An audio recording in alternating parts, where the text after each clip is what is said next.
اللهم صل على محمد وآل محمد أولي الأمر الذين فرضت علينا. السلام علیکم عزیزان انتظار، لیکچر نمبر 2، موضوع میں اور میرا انتظار۔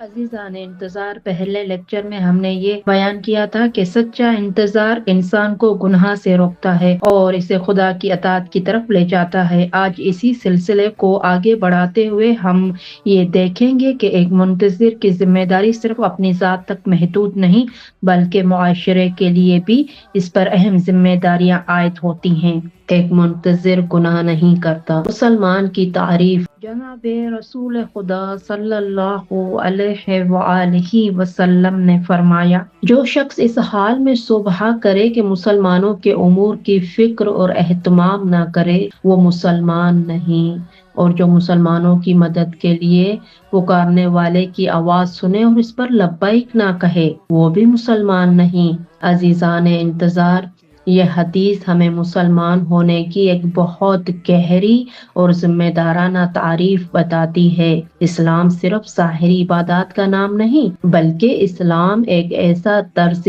زندگی ہے جس میں انسان دوسروں کے درد سے بے خبر نہیں رہ سکتا۔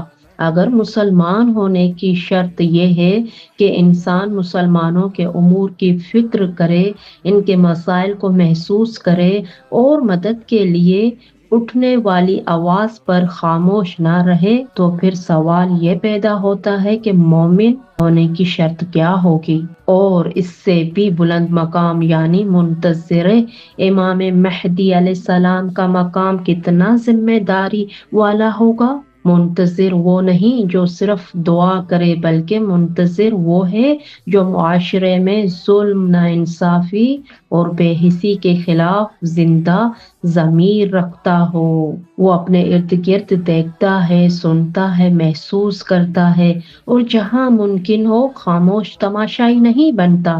آج ہمیں خود سے سوال کرنا چاہیے، کیا ہم واقعی مسلمان ہونے کی اس تعریف پر پورا اترتے ہیں؟ کیا ہمیں اپنے ارد گرد کے لوگوں کے مسائل کی فکر ہے؟ کیا ہم نے کبھی مظلوم مسلمانوں کے لیے عملی طور پر کچھ کیا ہے یا صرف افسوس اور دعاؤں تک خود کو محدود رکھا ہے؟ عزیزان انتظار، منتظر امام علیہ السلام وہ ہوتا ہے جو امام علیہ السلام کے ظہور کرنے سے پہلے ہی غیبت امام علیہ السلام میں بھی امام زمان علیہ السلام کے مقصد کے مطابق جینا شروع کر دیتا ہے۔ اور منتظر امام علیہ السلام کا مقصد صرف عبادت نہیں بلکہ عدل، مدد، احساس ذمہ داری اور ظہور کی زمینہ سازی اور مظلوم کا ساتھ دینا ہے۔ اگر ہم نے اپنی زندگی کو صرف اپنی ذات تک محدود رکھا ہے تو ہم نہ کامل مسلمان بن سکتے ہیں اور نہ مومن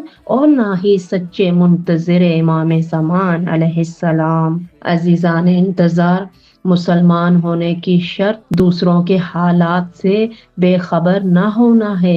مسلمانوں کی مدد کی آواز پر خاموش رہنا اسلام کی روح کے خلاف ہے۔ اسلام صرف ظاہری عبادات کا نام نہیں، سماجی ذمہ داری بھی ہے۔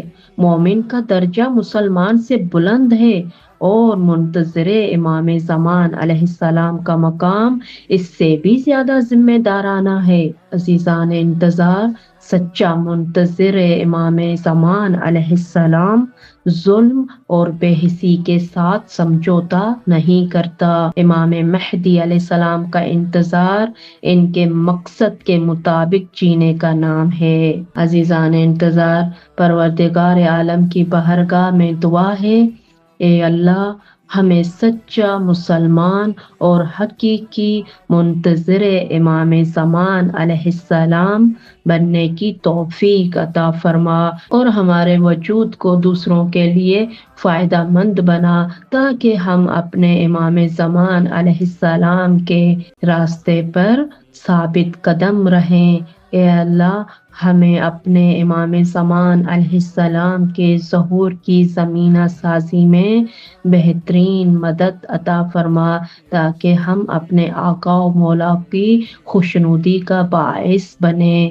اے اللہ ہمیں اپنے امام علیہ السلام کے حقیقی منتظر بننے کی توفیق عطا فرما، آمین یا رب العالمین۔ وحق کے شہزادی کونین جناب فاطمۃ الزہرا سلام اللہ علیہا کے پاک وجود مبارک، حق کے جناب زہرا سلام اللہ علیہا کے صدقے میں، پاک وجود امام زمان علیہ السلام کے صدقے میں، پر نور ظہور امام زمان علیہ السلام کے صدقے میں، الہی آمین، الہی آمین، الہی آمین۔